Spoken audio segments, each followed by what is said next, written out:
In a shocking turn of events, the affiliate organization Home Seekers for ED, established to mobilize votes for Zimbabwe's ruling ZANU-PF party, is under fire for failing to deliver on its key election promises.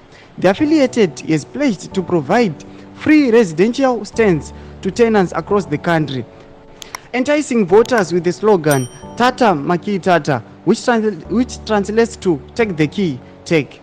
However, 10 months after the election, the promised free stands remain elusive and prices have skyrocketed, leaving many prospective homeowners in dismay. Azviperi mushe muri Zimbabwe toona kuti aiwa affiliate organization yeZANU-PF inonzi Home Seekers for ED yakamobiliza ikati aiwa vanhu voterai ZANU-PF kuti kana ichinge yazopinda tokupai residential stands for free. Asi ike zvino 10 months after the election aiwa zvonekwa kuti aiwa zvinhu asati zvafulfiliwa. Ndo conflict yakuitika pa affiliate organization yeZANU-PF aiwa nevagari vemunyika yeZimbabwe. Azvipere mweshe muri yeZimbabwe notoona kuti patoita conflict, vanhu voya vachitaura mashoko kuti the life before and after the election is totally different. Before vanenge vachikunyeperai vachikupromisa and then after aiwa vobva vakukandirai pasi pebhazi. Noda kuti pana patakuona kuti vanga vapromisa kuti vachazopiwa residential stands aya at a minimal fee, but ike zvino there's nothing that has changed. Saka mutudzai mafungiro enyu munoti kudii pamusoro pechiitiko ichi,